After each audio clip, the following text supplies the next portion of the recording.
Here. Germaini. Here. Lamore. Here. Felder. Here. Whitman. Excused. Mayor Clark. Here. So we have a work session to start this evening with some other items. Mr. Pastu, there's a presentation. Thank you, Your Honor. The only item I have tonight is for Mr. Mark Cochran to do a presentation regarding the Lazy Boy site redevelopment. Very good. Thank you. Honorable Mayor, City Council. I am here tonight to talk about an exciting opportunity and one we've been on for quite some time regarding one of the key redevelopment site opportunities that we have in the city, and that is the former Lazy Boy headquarters at 1284 North Telegraph Road. And so my presentation tonight is going to walk us through some of the history of the site and then some of the work that we've been doing pre-development wise, and then some of the next steps that we're going to be looking for city council action on. Not up on the screen. Yeah.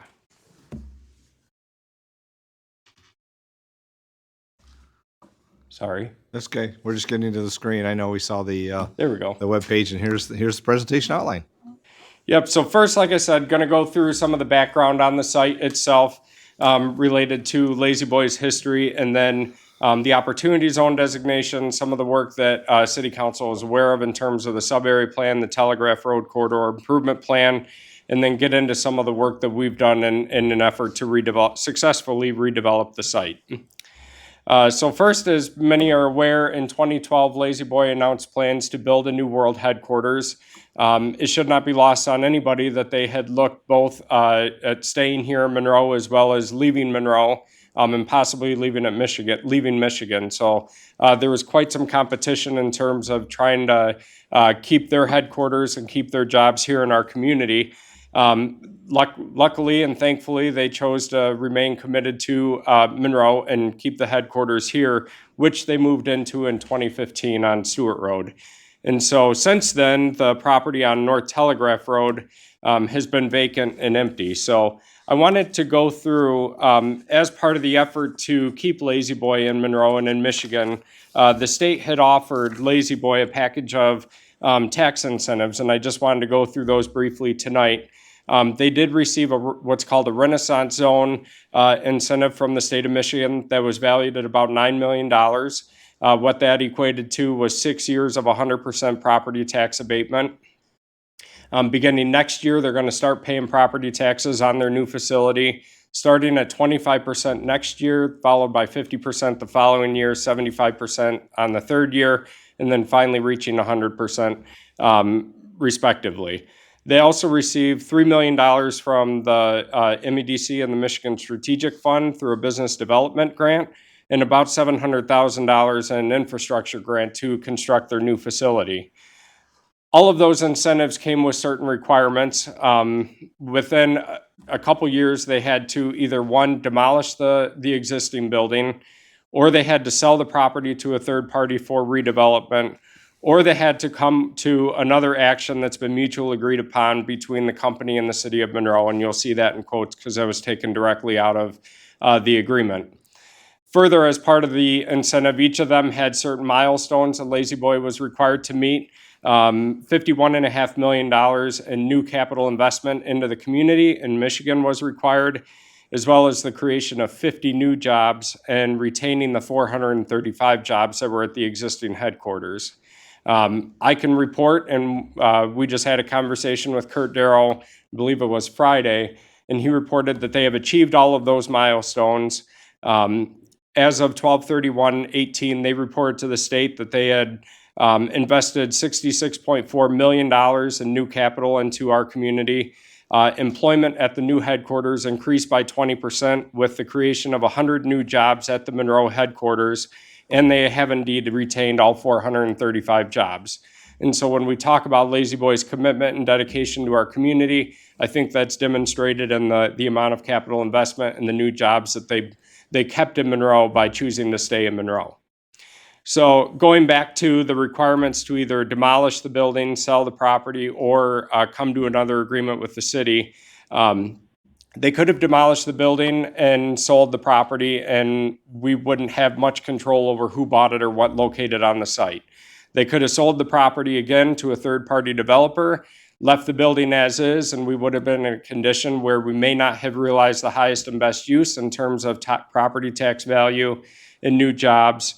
And so at the time, when the deadline was coming for them to achieve one of those two actions, the city supported their decision to not do any of those because they had had some interest from potential redevelopment opportunities that the city was committing to work with the new developer, none of which came to fruition. And so at that time, the state considered that another agreement.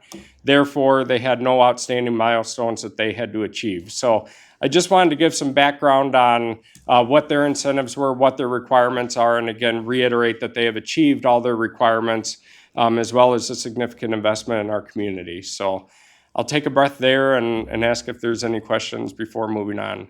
Just looking at council, see if there's a question regarding the site background and recent history. Nope. See none? Okay. Just for background information, and we went through this when we first started talking about the potential PA 425 agreement with Frenchtown Township. There are 5 parcels that make up the entire site. 2 of them are within the city of Monroe's jurisdiction, and you'll see them outlined in blue on the map. The remaining 3 are in Frenchtown Township, and you'll see those outlined in yellow on the map. And so we had an appraisal done of the property to know what the value of the site was, and the appraisal report that we got came back at $2,080,000, and that will be important later on in the presentation to remember that figure. So total, it's 26 acres along North Telegraph Road, the busiest commercial corridor in Monroe County with 35,000 cars going by every day. About the same time that we had come to an agreement with Lazy Boy, Congress passed the 2017 Tax Cuts and Jobs Act. And I don't want to get too technical with this program, but the federal government created what are called opportunity zones. And these were vehicles that were used to incentivize developers to invest capital gains to defer a future tax liability in a low-income census tract. The state actually nominated them to the federal government, and then the feds approved those. And so the state reached out to local communities, asked us to designate them. I'll be forthright and forthcoming that when the program first started, we didn't know a whole lot about it, but we saw it as an opportunity to possibly put another tool in the toolbox, the economic development toolbox, and we nominated 3 of our census tracts. The first one was the Telegraph Road corridor with the Lazy Boy property in mind. The second one is the Orchard East neighborhood in the Port of Monroe area. And then the third one was the downtown. So you'll see in the map on this slide, that's the Telegraph Road corridor census tract, not all 3 of them. We received word in April of last year that 2 of the 3 were approved, the one being the Telegraph Road corridor and the other being the Orchard East neighborhood in the port. So how that works is if an investor had capital gains realized in the past year, they could invest those capital gains into what's called an opportunity fund that was established. Those funds in the opportunity fund could only be invested into the designated opportunity zones. And then the developer or the investor would be able to defer their tax liability for a period of up to 10 years. And over those 10 years, the liability decreased as well. So I know it's a very technical program, but it all ties into the Lazy Boy redevelopment effort. On top of that, when we were having discussions with Lazy Boy and some possible folks who were interested in purchasing and redeveloping the property, City Council is aware that we took a look at some of the opportunities, realized that they were not the highest and best use that we could get for this site. Thankfully, the city and City Council saw a better vision for this site, and so we worked with MKSK, Land Use USA, and Manick & Smith to do a sub-area plan to look at what could be the highest and best use for the site, what could the market feasibly support, and that's very important. We could have all the vision in the world on what could go on the site, but if the market doesn't support it, it would go nowhere. And so we looked at several different alternatives. This was a process we went through with City Council last year. through this year. There were several different opportunities presented, all in all with the idea that it would be a site that would present a good mix of retail opportunities, residential opportunities, and possible build-to-suit office. And so on this screen, you'll see two different conceptual alternatives that were part of that plan. You'll remember there were about 4 that we presented, but it provided the basis of what the city would like to see ultimately on the site and what it could support. So the sub-area plan outcome was that the site could hold about 260 new residential units, 52 units per year if it was implemented over the course of 5 years. Going back to the city's 2017 housing market analysis, we looked at the mix that we had a shortage of in Monroe. It was single family, it was the missing middle format with townhouses, lofts, apartment style, and then the market or the retail market analysis also identified the potential to support about 60,000 square foot of new retail space on this site. And so not only did we look back to the plans that we did in 2017 with the retail and residential and update them for this site, but we also refreshed those numbers, and that was part of what the sub-area plan that was presented put on the website, and it was part of what was emailed out and used as a marketing tool for potential developers for the Lazy Boy site, former Lazy Boy site.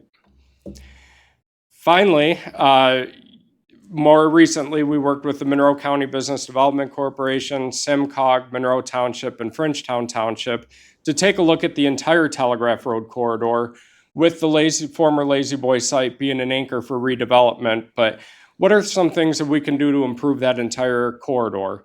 The plan looked at a multi-jurisdictional plan, examined the existing conditions, looked at how we can improve the entire corridor and key development sites, improving the safety for all users from pedestrian, bicyclists, automobiles, public transportation, as well as how do we improve the visual appeal and the identity of the tired Telegraph Road corridor.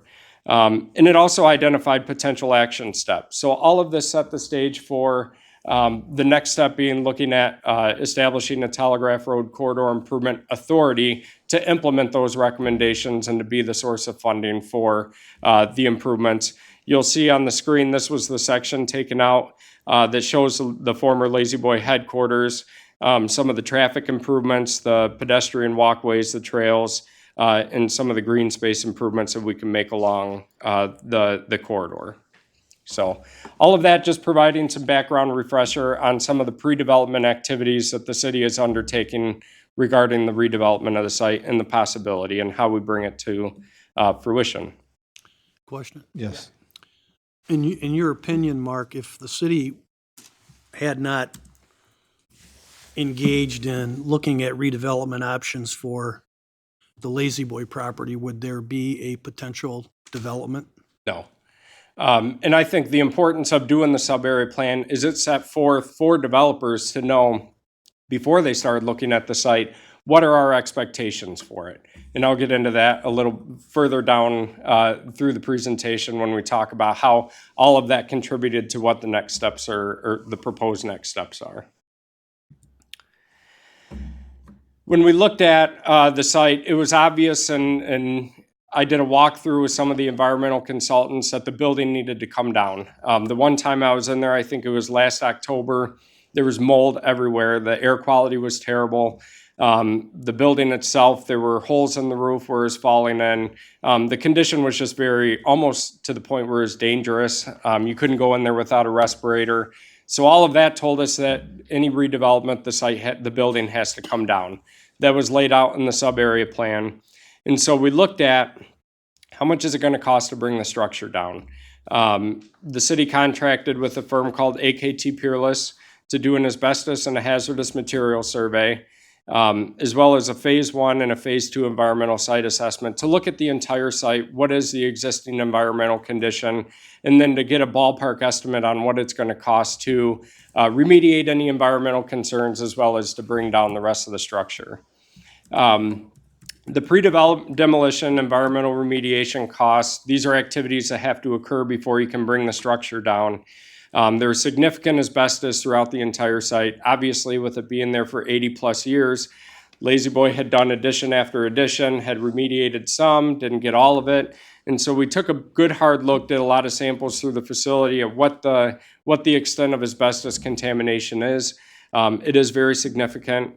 Universal waste refers to things like the mercury in the light fixtures, fluorescent bulbs, some of that stuff that's dangerous. There is an existing underground storage tank on the eastern part of the facility. There's a garage structure right near the underground storage tank, and in order to access that, you have to remove and demo the garage building.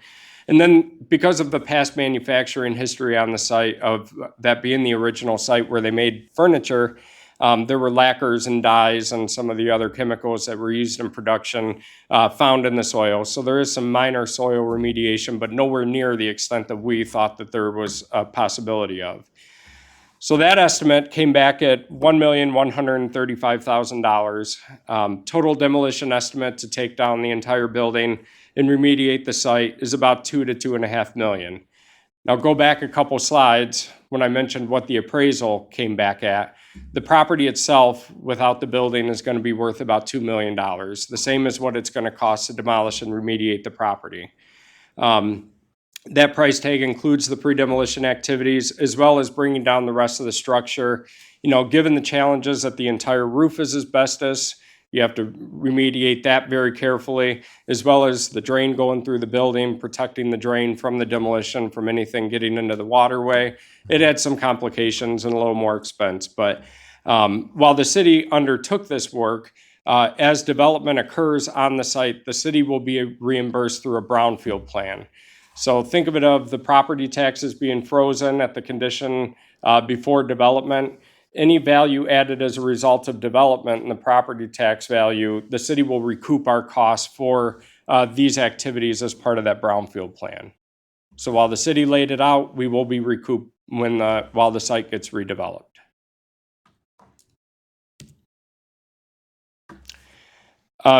Council tonight is going to consider a 425 agreement with Frenchtown Township. Over the past several months, administration and council has been in negotiations with Frenchtown to transfer jurisdiction of a majority of the Lazy Boy property into the city.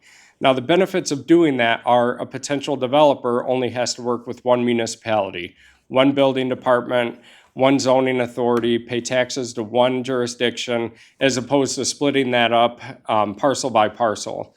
And so we reached an agreement. Frenchtown passed, I think it was last week or the week before, the 425 agreement that would transfer the back 8 acres that you'll see in the left-hand picture outlined in yellow into the city. And in exchange, the Quality Inn site on North Dixie Highway will move from the city's jurisdiction into Frenchtown. Frenchtown asked us that be part of the deal to clean up the municipal boundaries in that area. You can see all the white lines around the red line in the Quality Inn site because all those properties are already in Frenchtown. So I kind of equate it, the municipal boundaries on Dixie Highway and other areas to an EKG where one parcel may be in the city, the next parcel is in Frenchtown. One's in the city, one's in Frenchtown. So Frenchtown asked that they get that in return, and so that's part of the agreement that the city council will be considering this evening.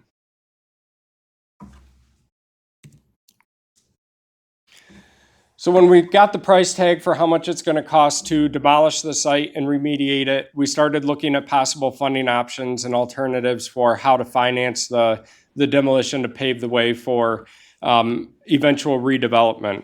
The Downriver Community Conference Brownfield Consortium that the city has been a partner in and a member in for a long time and is a great track record of doing a lot of brownfield remediation, including Mason Run, Towns on Front, the Battlefield, approved a loan to the city in the amount of $1.135 million to take care of that pre-demolition abatement. So those costs and those funds can only be used for certain eligible activities related to environmental cleanup. This is a loan that would be repaid back to the Downriver Community Conference in the same way that the Brownfield Plan would be through tax increment financing. As value goes up on the property, thanks to redevelopment, the tax capture would go back to pay that loan. The loan terms are, it's a 15-year note, no interest, for the duration of the 15 years, and there's no payments for the first 5 years. That'll be important as we go through this a little bit further.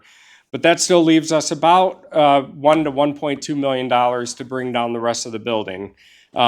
City administration, Vince, Matt, and I, and Ed have had a lot of conversation with our bond counsel about how to finance the rest of the demolition in a way that protects the interests of the city. And so we'll be looking at and exploring more the issuing brownfield bonds. And jump in here, Vince, whenever you want. One thing, when you look at a couple different bond activities, I don't want to get too in-depth and technical into this for the sake of time, but brownfield bonds are taxable to the city because they're technically not for a public use. But the bonds, again, would be repaid through the TIF capture, the tax increment financing capture, backed by the limited full faith and credit of the city. But the value of doing a brownfield bond is it's not one that you have to submit a notice of intent at the get-go. Where if you do another, say, capital improvement bond, you have to say you're going out for $1 million in bonds, and if you exceed those costs, then you have to make up those costs elsewhere. With brownfield bonds, you don't have to declare the amount until after you've already incurred the expense and you know what the total remediation costs are. If I might just follow up with that just a little bit, for example, the 1,135,000, if by chance we didn't find enough eligible costs, obviously the amount that you would levy in the brownfield bonds would make up that difference. And I think that's the flexibility that gives us, is that we can price it and size it in a manner that gives us a little more flexibility, as opposed to the capital improvements bonds, which in many ways just think in terms of just general city obligation bonds. These are much more flexible, but also very marketable, in the sense that if we went to capital improvements and they were taxable, suddenly our financial advisor indicated to us, well, there's going to be a little more uncertainty in the marketplace. Brownfield, everybody knows what those are, and they'll be very much more marketable by just having that designation and being taxable. So we think it gives us the greatest flexibility, and certainly comes with the recommendation of both our bond counsel and as well as our financial advisor for issuing debt. A little bit complicated, but so in order for us to secure the loan through the Downriver Community Conference and the EPA, the city has to be the owner of the site. If it were a private developer, it would not be interest-free. There would not be the 5-year no payment terms. It wouldn't be as favorable. And so the city has to retain and have title to the site in order to execute the loan agreement. And so the next steps are going to include asking Lazy Boy to convey that site to the city for city ownership.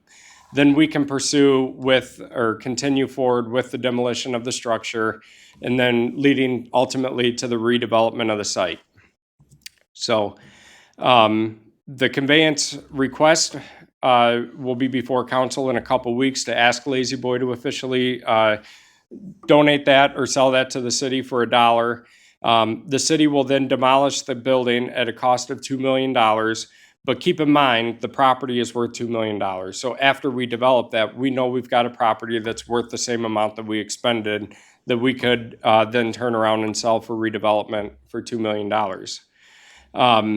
Those are sort of the next steps. So on top of that, through all of this discussion over the course of the past year, we've been in conversations with the developer called Great Lakes Opportunity Fund.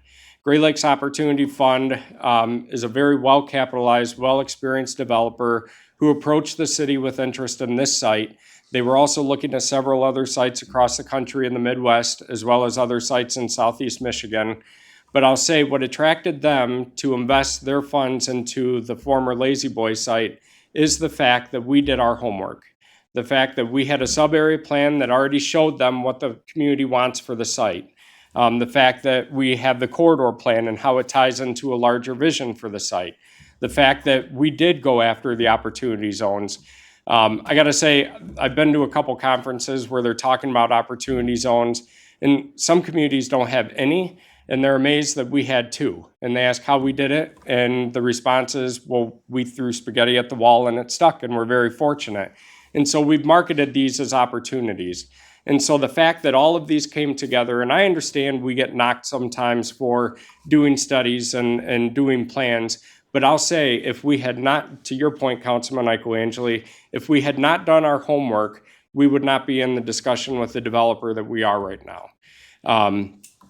In terms of economic development, you have to be in the game. Communities have to make the investment in order to get the return nowadays. Developers are not looking for giant brownfields that they have to come in and clean up and remediate before they can do any development. They're looking at shovel-ready sites. They're looking to work with communities who do their homework and pave the way. And this is all the feedback that we've gotten from the developers. So they have committed about $60 million in their opportunity fund for the redevelopment of the Lazy Boy site. This includes the site itself will ultimately be developed in phases, where the city will convey pieces of the property in phases as development occurs. So after phase 1 is complete, then we'll convey phase 2 to continue the development. That, I believe that provides some safeguard to the city, that we're not giving them the whole site, then only a third of it gets developed, sold off, and it remains. But the city has that protection and that control in our name. So the first part is going to be the dedicated infrastructure improvements. That will be public infrastructure. So these are roads, sidewalk, water, sewer utilities, street lights that the city would otherwise have to be installing and paying for, that the developer will be. And so when you look back at the sub-area plan, it calls for Holiday Drive at the light to be extended all the way through the site back to Huber, extending Huber through the site. That's going to be part of phase 1, is sort of narrow or building in that city block feeling. And so I mentioned it'll be conveyed to the developer over the period of 10 years because that's the timeline that they have to maintain the property. I mentioned one of the benefits of the opportunity zone is it requires a long-term commitment of the developer. And so they have to remain engaged in the site for a period of 10 years. They can't come in, do one thing on the site in a year, and then turn around and flip it and sell it. They have to remain engaged.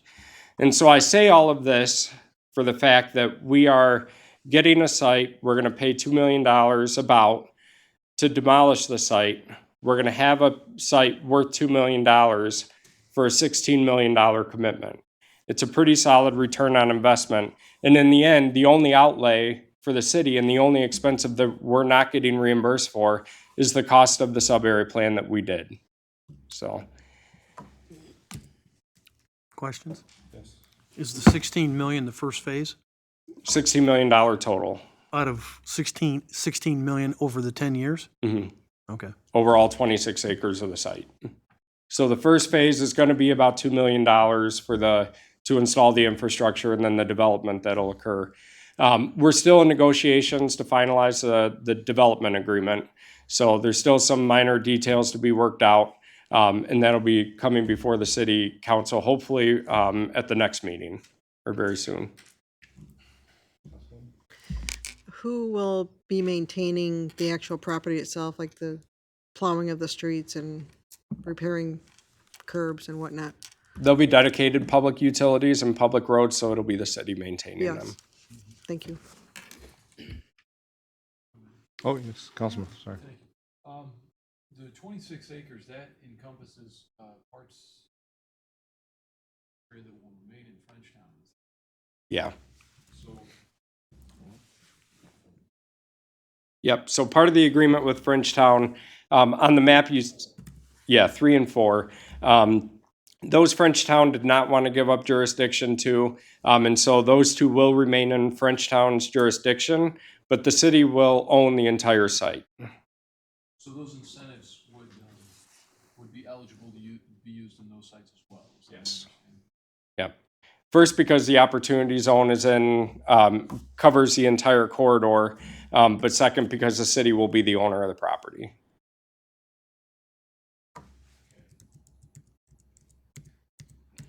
So going back, just to reiterate, this project, as we see it, really demonstrates the strengths of the city's pre-development efforts, again, from nominating the opportunity zone, the sub-area plan development, the corridor improvement plan, and delivering a clear site to the developer is really what made this attractive. it's a 26-acre site that folks, I think, have been hungry to see redevelopment on. It's sat empty now for 4 years. And so this is an opportunity for us to successfully redevelop that site with the highest and best use that's going to achieve higher tax value and revenue for the city, as well as an increase in jobs and satisfy the gaps that we saw in the 2017 housing market analysis and the retail market analysis. Let's not forget those studies that we did that showed us what gaps we have in the city and how we can fill those. 26 acres isn't something that we've got a lot of in the city, and so I believe that administration and city council, we need to be very we have to do our due diligence when we're looking at significant opportunities like this in large areas of land, because we don't have a lot of them for redevelopment. And so the fact that we did our homework, showed what the site should be, got a developer that bought into that vision and said that they will develop it in the spirit and intent of the vision that the city laid out. And then the dedicated public infrastructure that we'll see on this site that otherwise we would have to pay for and install is another benefit as well. So that's kind of it in a nutshell, going through it all. I know there was a lot to take in, but open to comments and questions. Yeah, John. I think the 16 million is conservative. Because if you got 26 acres and you assume that you deduct from this 26 acres the percentage for infrastructure right away, parking, you should end up with about 35% of the site in buildable, and at $150 a square foot, you're talking close to $60 million. So, Yeah. I mean, that's just a rough calculation. I have to think that 16 is extremely conservative. Yeah, and I think what we'll see while the developer is putting $16 million in themselves, there's going to be other folks that see the attractiveness of developing the site along the Telegraph Road corridor. And I think it's going to be a catalyst for redevelopment. Okay, so the 16 million is the Opportunity Fund LLC's contribution, Correct. and that's not for all 26 acres. That's for phase one. My understanding is for the first phase of the development would go into, that they have to spend within like 2.5 years. 2.5 years. And so I think that's kind of where we figured the first phase would go, but, ultimately we anticipate that it may go quicker in other phases as well. So, Okay.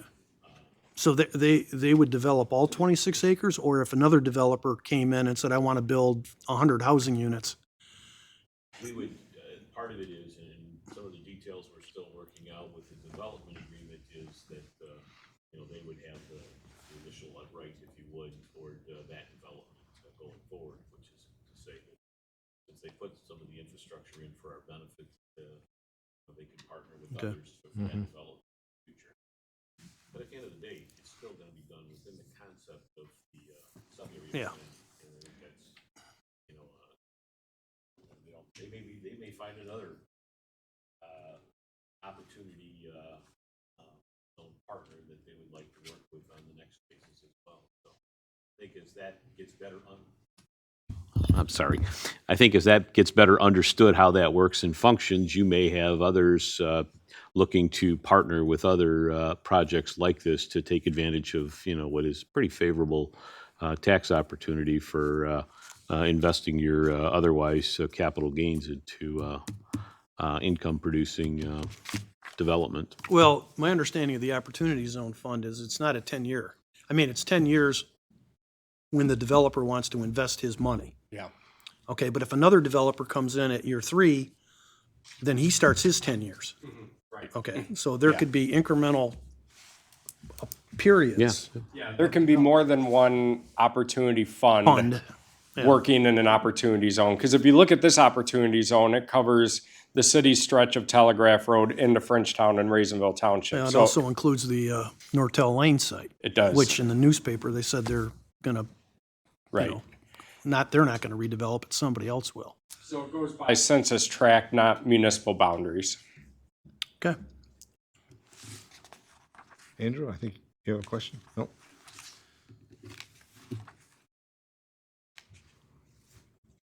Well, tonight we have the, obviously the public hearing related to the 425 agreement with Frenchtown regarding the jurisdictional transfer. But we figured now is the time to get as much of this out to the public, since the transactions will, and agreements are going to be coming here probably within the next month. So we use this opportunity to focus on that, so.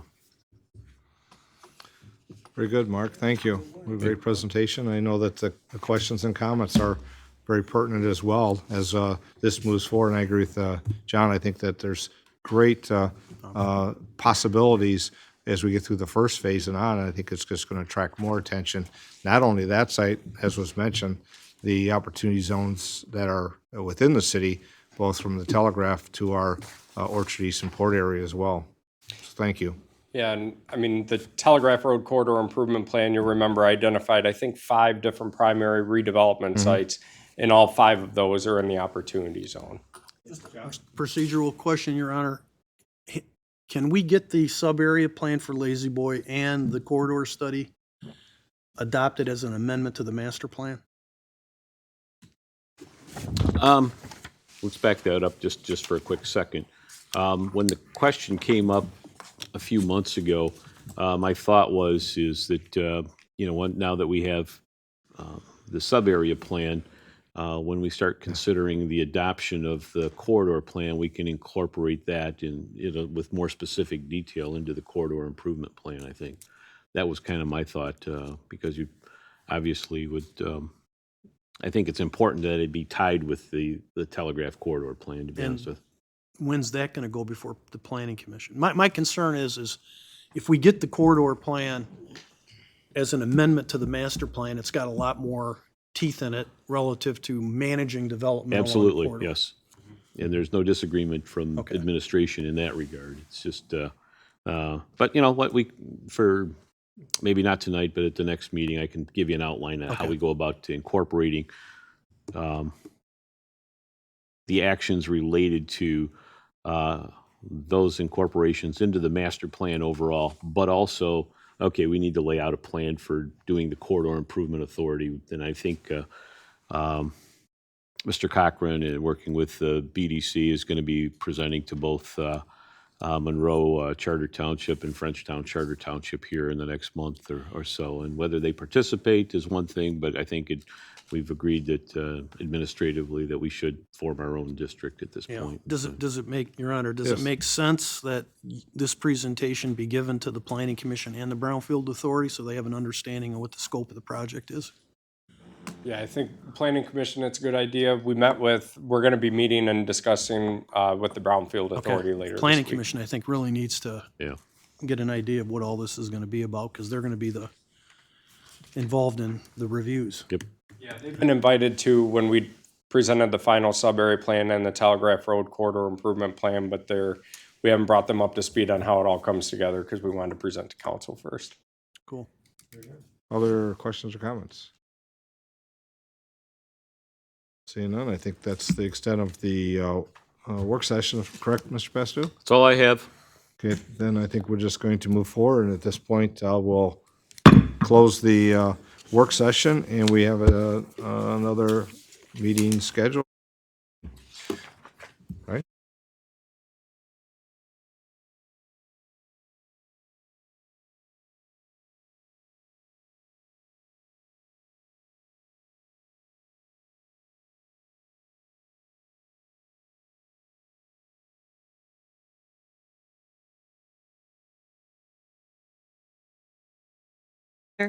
Whitman. Mayor Clark. Here. So, Mr. Pastu, we have a special meeting, which is a request for closed executive session. I don't know if there's any